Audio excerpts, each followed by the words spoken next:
James, thanks for taking a bit of time No to worries. have a little fireside chat, as it were, with me Yeah. about your business. So, tell us a bit about yourself and a bit about the company.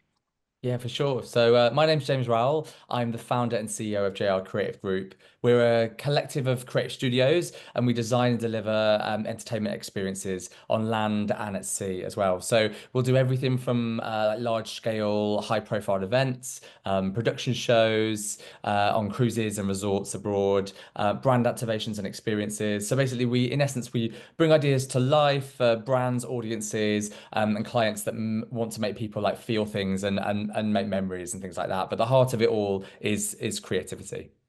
And how did you get into this?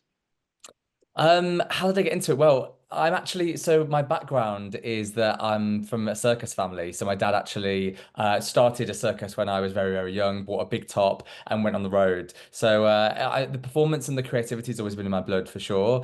And then I went away to work on cruise ships after I'd finished college and things like that, as well as a performer. And then I was a cruise director on board managing all the entertainment. So I've always been, it's kind of been in my blood. I've always been a performer. I've always enjoyed creativity. And I was in shows and I was like, not in a big heady way, but I was like, I want to create these shows. I could do a better job at creating these shows and making amazing costumes and scenic and music and production and things. So I just kind of followed that dream really. And it happened quite organically that I worked at sea, then managed all the creative on board and things like that as well. Then went on to create shows for cruise ships. And now I've started my own business. So that is what we do. But I do it myself now rather than being in the shows. I'm working behind the scenes and creating the shows and the immersive experiences and things. So yeah, it's been quite a journey, but one that I've really enjoyed with lots of learnings along the way.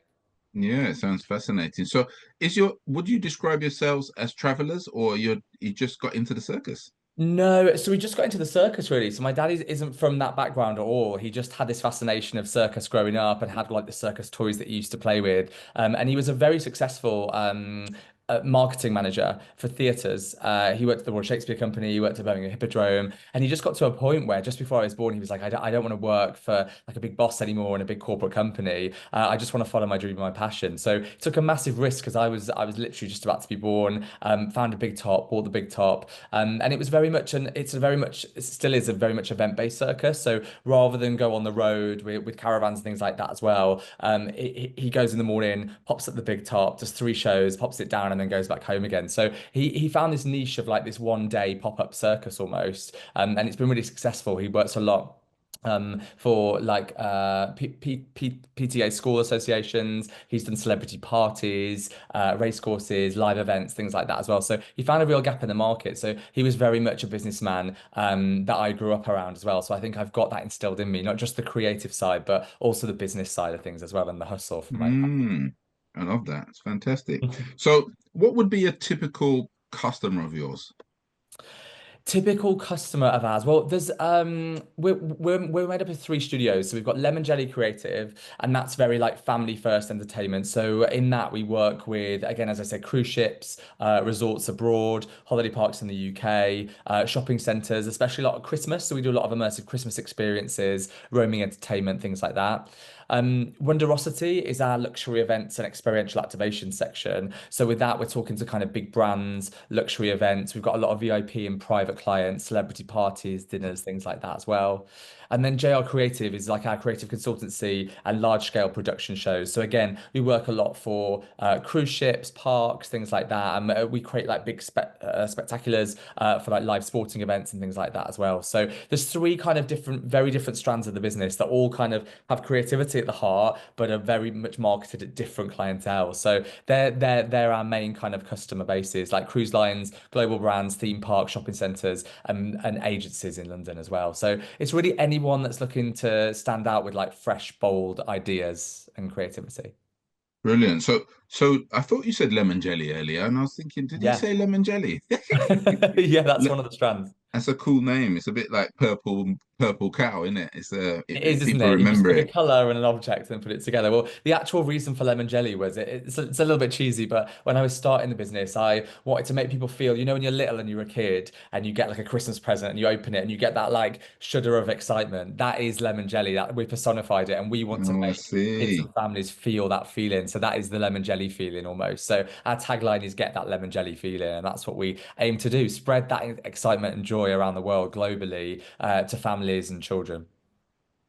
So these three arms are all part of your company still. They're still. They are, yeah, yeah. So we're JR Creative Oh. Group. That's like the umbrella company, and then within that, we've got these three different arms of the business. So it's only recently that I actually took a step back and figured out the strategy of it all and how all three strands kind of helped each other and worked together as JR Creative Group.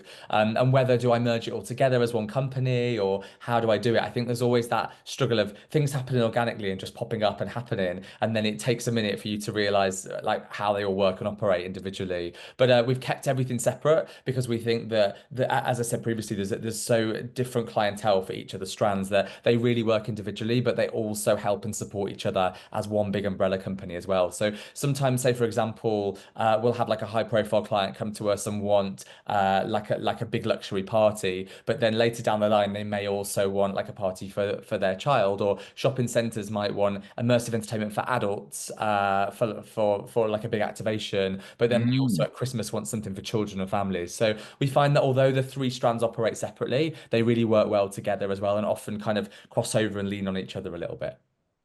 And how are you finding the transition to be a CEO? Is that a funny role for you now, or how are you managing with it? It is. I'm really enjoying it. So I think the heart of everything I do is creative. Like I was a performer. I've gone on to be like a creative director. So I've recently taken on a full-time creative director who's fantastic, and I've kind of stepped up to the role of CEO and founder. And I've loved it. I've definitely come away from the creativity a little bit, and now I'm kind of like boss in charge, overseeing everything. Which again, it's all a learning curve. I think you're constantly learning, aren't you? But I think if you're happy to keep learning and push yourself out of your comfort zone, it's a really exciting place to be. But I'm absolutely loving it. I can't give up the creativity totally. Like when a brief comes in, myself and my creative director will sit down and I'll have quite a big input into the creative. But I was getting to the fact that I was kind of index a lot. I was kind of like doing a lot of like the internal work, and I was like, if I'm going to grow this company and build this company, I need to kind of be sat across everything and above that.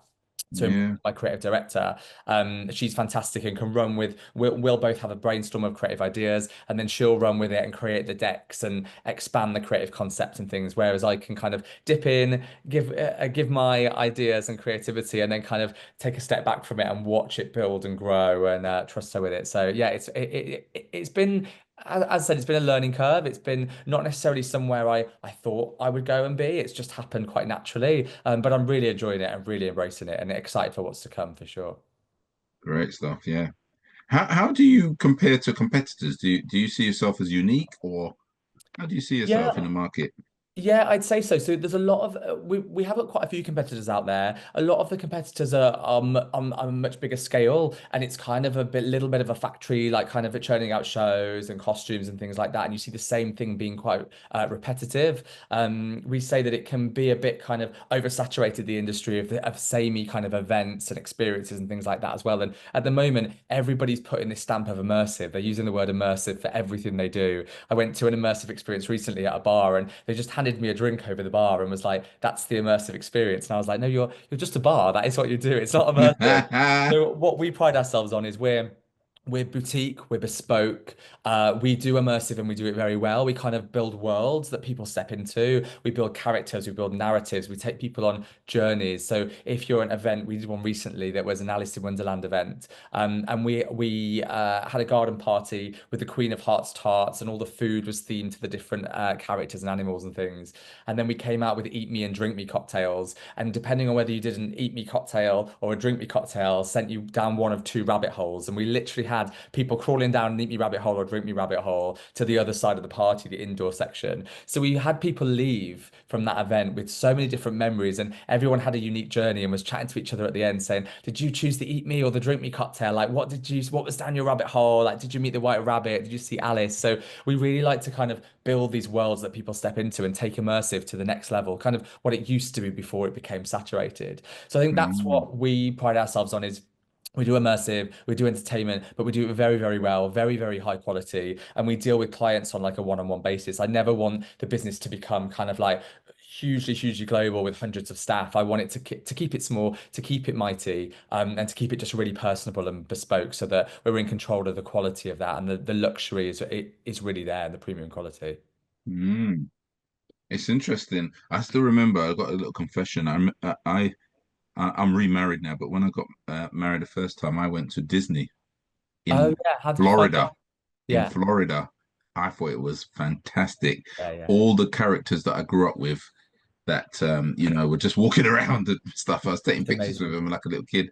I thought it was Yeah. absolutely fantastic. So yeah, I can imagine that. It sounds really exciting. I'm going to be looking out for you guys now. Yeah, 100%. Well, Disney was like, I guess, the original immersive experience. The word immersive Yeah, probably wasn't around then, but they've been doing it for years and years, and they've been doing it so well. And it's a real key kind of case study of like, again, building a world that you step into and you leave all your troubles behind. I think, especially with the world as it is now, you want a form of escapism sometimes. You want to switch off the news and go to another place or another world. So yeah, Disney's built those worlds brilliantly. They are like the master of it all. You've got Universal recently they're building their own phenomenal. studios and things like that. So I think Yeah. it's yeah, we're obviously a much smaller entity than that, but it is again the heart of it all is kind of building these worlds and characters and narratives so that you believe in the story and you get immersed in the story and you leave being like, wow, I want to go back there again. That was really cool. Yeah, yeah. And Disney, I remember we use it as a case study example because they call them all their staff are cast members, Exactly that. which Yeah, changes the way you Imagineers. see it. Because they say Yeah, if you got a little boy who's 7 years old, goes to Disney, and that's the day you decide to be the grumpy git that works on a stall and is not very nice to that boy is gonna kill. You've just killed his little world that he's in. So yeah, they kids say remember it everybody's a for sure. cast member. You're on stage. So Yeah. even if you're cleaning the pathway and a kid comes up to you and says, "Where's the sweet shop or something?" You've got to be smiling and happy and Yeah, you're keep part of that the child magic. in its Yeah. little bubble. So 100%, you're part of the magic. And we say I that with think it's all a our great immersive concept. experiences. Yeah, we do a lot of Christmas experiences for families, and we say the same no matter what your role is in that experience, you are part of it and you're part of the world. And everybody in that experience, whether they're taking tickets on the door or whether they're an actor within the experience, everyone's got a name and a character that make them part of that world that the kids really believe in. Yeah, it's fantastic. So given that you were saying you don't want to get too large, where do you see yourself, say, 5 years time then, or 10 years I time, think, or whenever? I mean, I would like to scale, but I want to scale without losing like the soul and the creativity of the business. I think we're kind of building the go-to creative group for like immersive entertainment, but I want us to grow with purpose rather than we go, right, I want to be turning over X amount of £1 million and do this. I want kind of the purpose of it to still be there. I want to create more like original IPs. I want more global clients. I think we are currently global and we're working across the globe, especially on the cruise ships and the resort side of things. But I'd love to grow that side of it a little bit more. And yeah, I think growth for growth's sake is quite damaging. I've seen businesses grow so rapidly, so fast, and again, it becomes this factory. I don't want that at all. I want to make sure that everyone that works with us matters, and I think people are so important to every business as well. I'd be nothing without my team. My team are fantastic. So yeah, I definitely want to scale, but at a steady pace and at a pace that is comfortable and it means that we grow with purpose for sure. And as the CEO now, do you have something you would describe as a routine, or is every day very different? I'd say so in my personal life, I really like routine. I'm definitely a creature of habit. I get up every morning at kind of 6:37. I head to the gym because the gym for me, my gym class is kind of like that 45 minutes in that class. It's just mine and I can focus and it really helps my mental health and my clarity as well. I find if Yeah, I don't go to the gym in the morning, I'm just a little bit foggy. It's really strange. My productivity is so much higher having been to the gym. So I always make sure I go to the gym pretty much every morning or at least kind of 4 or 5 times a week. But then when I get into work, it's very variable. Like my diary every day is so different. Some are spent kind of like script writing and kind of working with directors and choreographers to creatively direct a piece. Other days I'm on back-to-back calls and my to-do list just sits there, not getting anything done, and I'm just on call after call after call. Some days I'm on site at an event, bringing it to life. Some days my team are on site Mm. and I'm back at the office. So yeah, it's nice. I like having the routine in my personal life, but I think the day-to-day of it in work is very different. So maybe that contrast I quite enjoy, knowing that I've got stability in my personal life, but work life is a little bit more sporadic and a little bit crazy.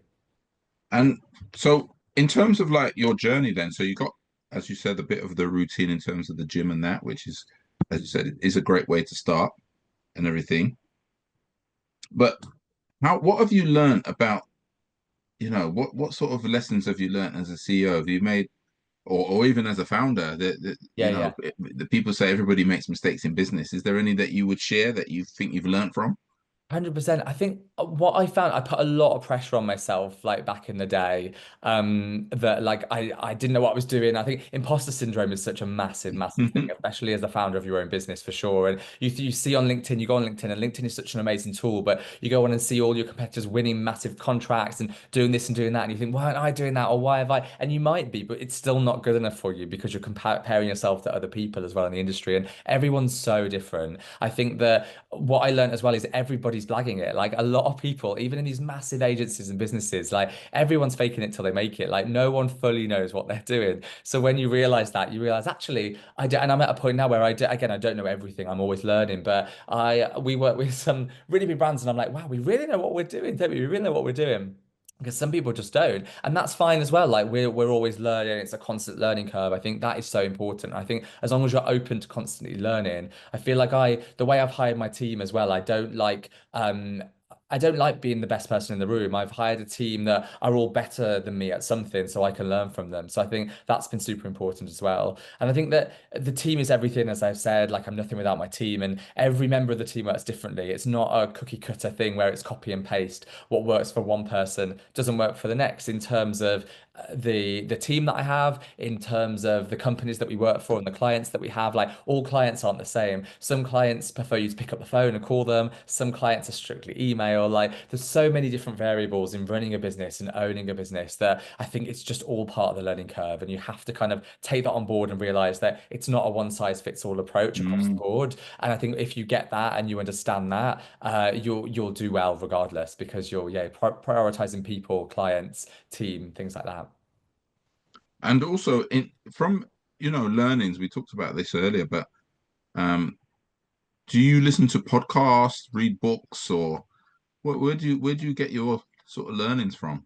I think inspiration wise, I'm very because I'm so busy. It's absolutely crazy how busy I am. I've not really got into the podcast thing just yet. I listened to a few here and there. People recommend me, kind of like Diary of a CEO and stuff like that as well. I read a little bit. I've got a book, The Creative Act, A Way of Being by Rick Rubin is what I'm reading at the moment. So I love reading, especially when I manage to get away, have a little break. But again, it's so busy. I often find myself reading more like articles and things like that as well on kind of like Experience UK, like creative articles and things like that as well, Campaign magazine and things. So I kind of read more bite-sized chunks of things. But again, always reading, always learning, always signing up to mailing lists so I get little bite-sized nuggets of information about the industry and what's going on because it's so important. I think being a founder and CEO, knowing competitors, what they're doing, what is happening in the world and things like that as well. So yeah, so a little bit of everything.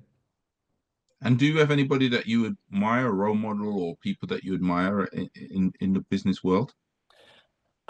People that I admire. Well, that's really interesting. I'd say there's not really a specific person, but I'd say anybody that kind of builds something from the ground up, I think is absolutely incredible. Like I moved to London about 8 years ago with basically nothing. Like I just came here with a bit of a plan, a little bit of money in my back pocket to get me through kind of like the first couple of months of figuring out what I wanted to do. And I've gone on 8 years later to have three businesses under one umbrella business with an amazing team. We've got offices in King's Cross. It's really incredible. So So I think I admire people that have been on that journey as well, that maybe haven't been handed it on a silver platter, that have worked really, really hard for it and spent like time and energy and really committed and shown resilience across the board. So I love connecting with kind of fellow founders and CEOs and hearing their stories, because some of those stories that I've heard are amazing and very, very inspiring. And I also think I'm very much a big fan of chasing happiness rather than the money. I think a lot of people become kind of fascinated with money, and we have to hit these targets and these KPIs. And yes, we're running the business. We do obviously have to make money, because that's money makes the world go round. But I also think what I'm chasing is my version of success is definitely, and kind of admiring somebody is in like being happy and having that purpose in life, that you're super happy, is really, really important for me. No, cool, very cool. Yeah. And it's interesting. There's a book called The Happiness People, Oh, and it's I've not read the it. yeah, it's fascinating. I got this book in Vegas, and Oh, because Action Coach's headquarters is in Vegas, so yeah. I did my training there. Now you can do it in the Nice. UK, but I did my training there. And when you go to, we only were let out. We it wasn't as glamorous as it sounds. 10 straight days of training from 6:30 volleyball through to breakfast, and then you're in the training room till 10 at night. So it's Oh, like wow. serious. We was only let out once. We went on one trip to Zappos and to Bellagio's, the one with the Oh, the fountains. water fountains. Yeah, it's Yeah. amazing. Yeah, So that yeah. was that was pretty cool. That's the only That's time we was iconic. out. Yeah. But when we went to Zappos, that's the happiness people.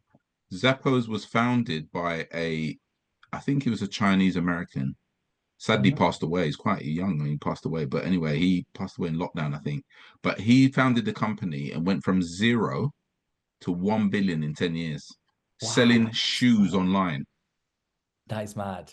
But they call it the happiness people because he had a phenomenal culture of Yeah. having happy staff, happy customers. That's the thing. Yeah. I think if you treat your staff well and you treat your team well and they're happy, it's got that knock-on effect, hasn't it? Of like your clients will be happy, therefore their people will be happy. So it's definitely got that knock-on effect. I think we've just introduced like a health and well-being scheme called Thrive, where all of our team have access to a gym, to a well-being space. They have access to Headspace, the mindfulness app, and things like that as well. And I think that's so, so important. And it's actually caring and actually actioning it. I think some businesses Yeah. say they're going to do it and say they care about people's mental health, but they don't actually put anything in place in order to achieve that. So we've really been working hard to make sure that our wellness offering for our team is there and in place and really, really strong, and something that they can rely on and work hard on.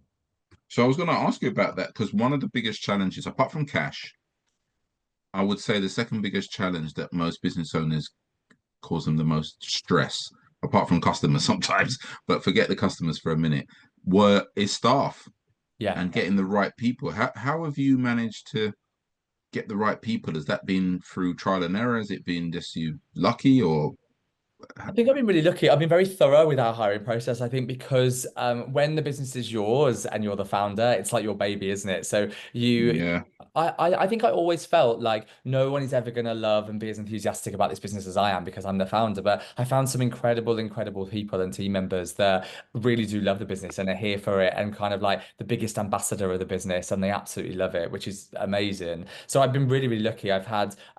We've just recently promoted our creative producer to senior creative producer. We've got an amazing business development manager. We've started like an internship scheme as well. So we had our first intern join us about 3 months ago. So it's really great. It's been a little bit of trial and error, but I've been very lucky in the fact that I think the thorough process of making sure that you kind of interview, you ask people, you kind of get a sense of them, you meet in person. I think Zoom calls and things have been very normalized now, but I think meeting people in person, you get a really good sense of yeah, them and what they're like. And I think it's just, yeah, a lot of our team are ex-performers. And I think that really helps as well, because we're selling creativity, we're selling shows, we're selling performances and live theatre. So I think when we've been in that position, we can really kind of empathize and understand it a lot more. So I think that really helps as well. So yeah, I've been very, very lucky. I've got a fantastic team. And as I said, I'd be nothing without my team. They're all absolutely amazing. brilliant. Is AI having an impact on your industry and your what you're doing? It definitely is. I think we can't escape AI at the moment, can we? It's literally everywhere. It's definitely changing things. I think I think there's been some creatives and some businesses that have gone, oh God, AI is going to take over. This is going to be awful. Like, what are we going to do? It's going to make us all redundant and out of jobs. I think it's a really good tool. We've actually sat down as a team. We had a strategy day a few months ago, and I said to the team, how can we improve? Because I'm always about celebrating our positives, but also seeing what challenges we have and how, as a team, we have an open discussion about that and we make things better. And one of our things was productivity and kind of embracing AI to make everything a lot more efficient and productive within our business and our kind of processes on a day to day. So I think that really helps. We're utilizing the AI a lot for that, kind of like ChatGPT, Midjourney. I think with what we do as well. Some of our clients aren't necessarily creatives, they're more operational, and they're more kind of like top tier decision makers. So what we can do rather than previously when we had a mood board of a costume that'd be like, oh well, it's kind of like this hat and this jacket and these trousers and it's this color with this pattern on it. We can actually type all of that into Midjourney on a prompt and it can create something that we can go, this is what we're creating. Obviously, we don't want to overpromise because sometimes AI can deliver this generate this incredible crazy costume that we'd never be able to create and would not have the budget to do, but it definitely helps us kind of bring something to life so that we can showcase what we might achieve. But I think the heart of what we do as a company is very much human, and that creativity and that human feel will never leave. No matter how advanced AI gets in supporting creativity, it definitely can't replace that kind of spark you get when a group of creatives get together and we get all the minds in the room and we're planning the next kind of show or the next kind of experience or how we can make this really immersive and build these characters in these worlds. It won't replace that, but it can help us and be more efficient for sure. Do you, because it's really interesting. I was talking to a CEO. I was at Lloyd's actually, Lloyd's of London, the insurance people this morning, one of their programs, and the guest speaker was a CEO talking to this sort of accelerator scheme for thriving, people who want to develop their career. And he'd done a sort of like a pep talk. It's like a role model talk kind of thing. He's in the insurance Oh, industry, right? And he was saying that he finds it challenging trying to get people to work in the office. oh really? But people are quite people are becoming quite resistant to it. But Yeah. he's got his staff are in the office.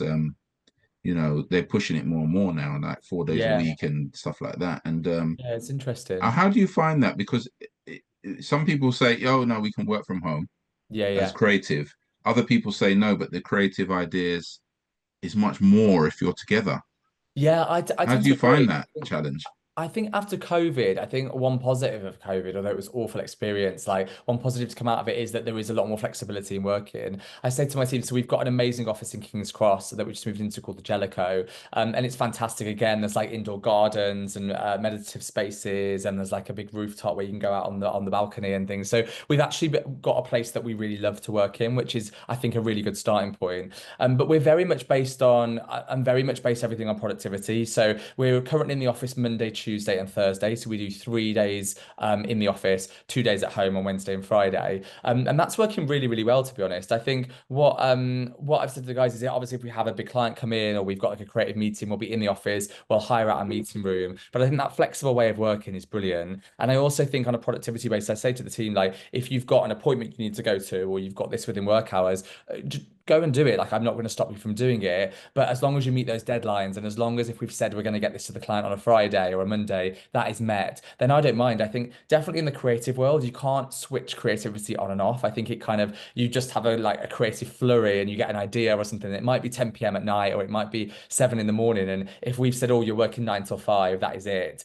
then it's trickier. Whereas if you're not feeling very creative and you're like, right, I've got a creative block, I need to leave the office at 4 p.m., but I'm going to come in tomorrow a bit earlier. Like it's all productivity based and it's all creativity based. I think you can't switch that on and off. So I think, and we've that's been super successful, and I think all the team feel that that flexibility has really helped them, and I think it's really, really important as well. So yeah, that's something we stand by, is we're productivity based rather than 9 till 5 shift based almost.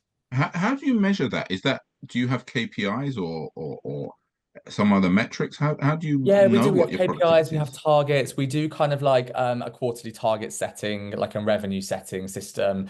So we've got all that locked in. So with each of the three strands as well, because we have got those three very different strands, we set up kind of like tier one, two, and three with each of those strands as to what our main kind of like reach outs are going to be. So maybe for lemon jelly, it's kind of like cruise ships as number one, resorts as number two, and shopping centers as number three. So we've got those very clear kind of target kind of clients that we're reaching out to, that our business development manager will go and kind of target those different sets of people. At the moment, we're getting a lot of people that are coming to us. So they're seeing our work now, they're seeing our work at Meadowhall, and we've got shopping centers knocking on our doors saying, we want this amazing kind of Christmas experience as well. What can you bring to us? And we'll obviously create something different and bespoke for everybody. But they're seeing it more. So yeah, I think in terms of kind of like KPI setting, it's productivity based, it's KPI based, but it's at the end of the day, it's kind of like deadline based. So we know if there's an event and it's going to be held on this day, at the very start of that event sign off, we'll create a critical path and we'll kind of plot the dates that we need to achieve everything in order to achieve the actual end goal of the project.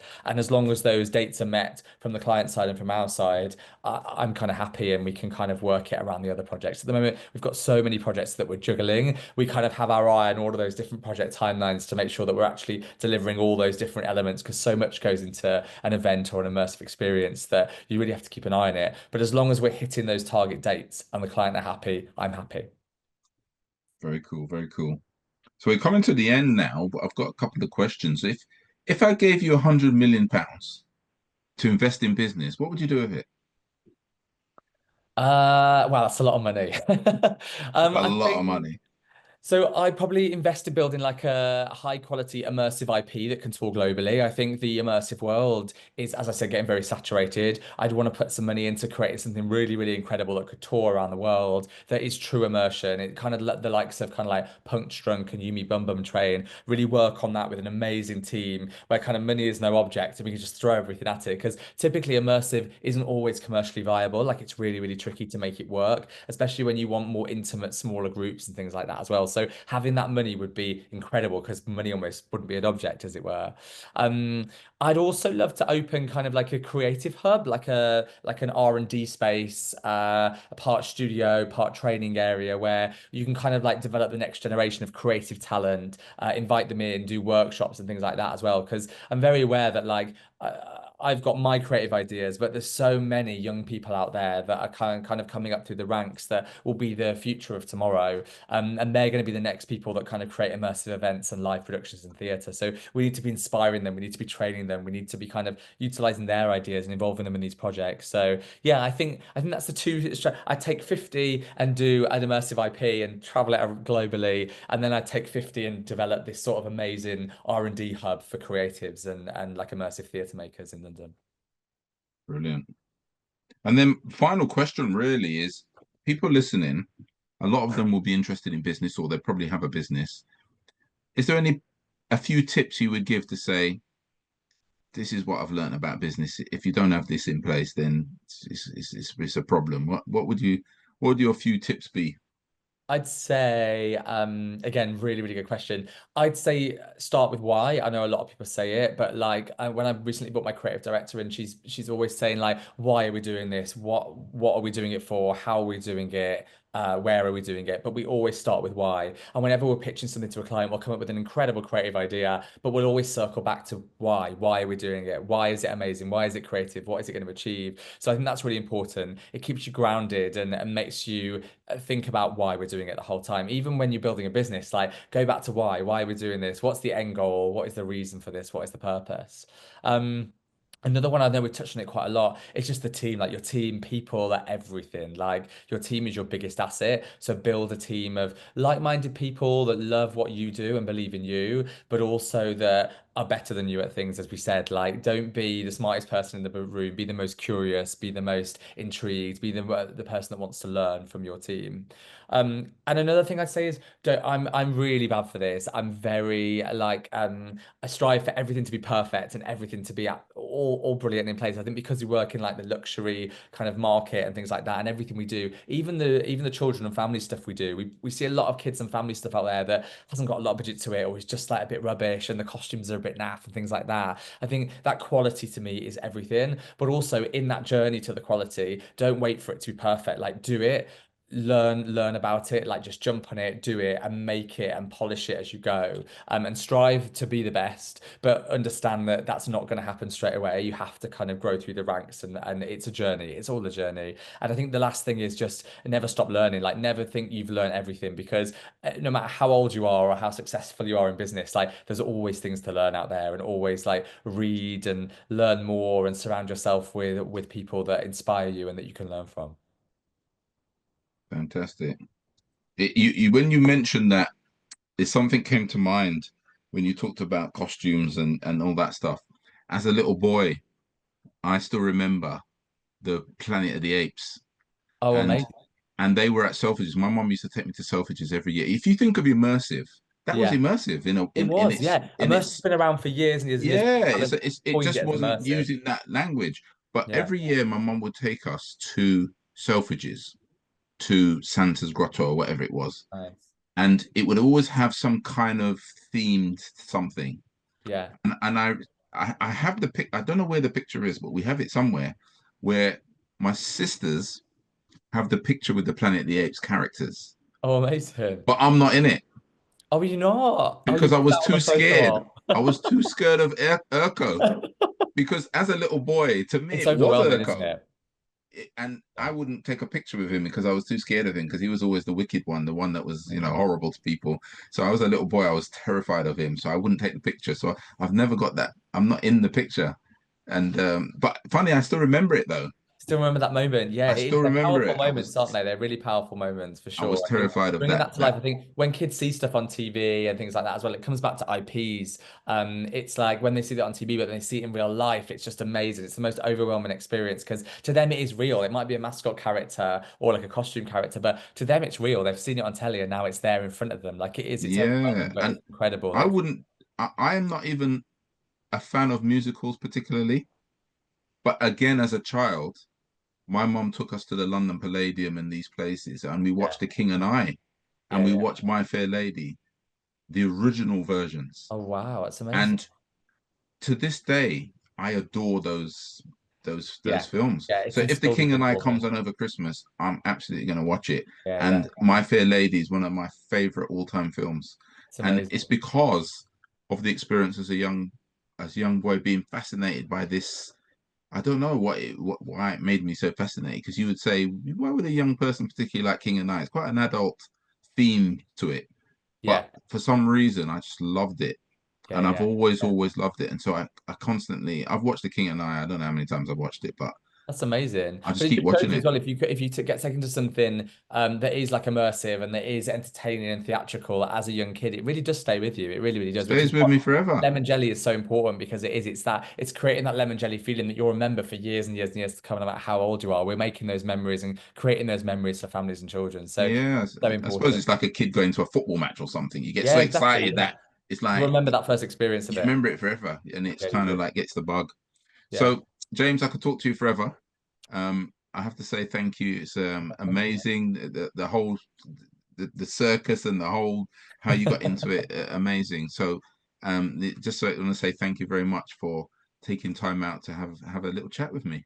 Yeah, no, thank you. And thank you for having me as well. You've been a pleasure to speak to and just glad I got to share my story as well. Yeah, absolutely fabulous. Thank you very much. Thanks so much, Asari.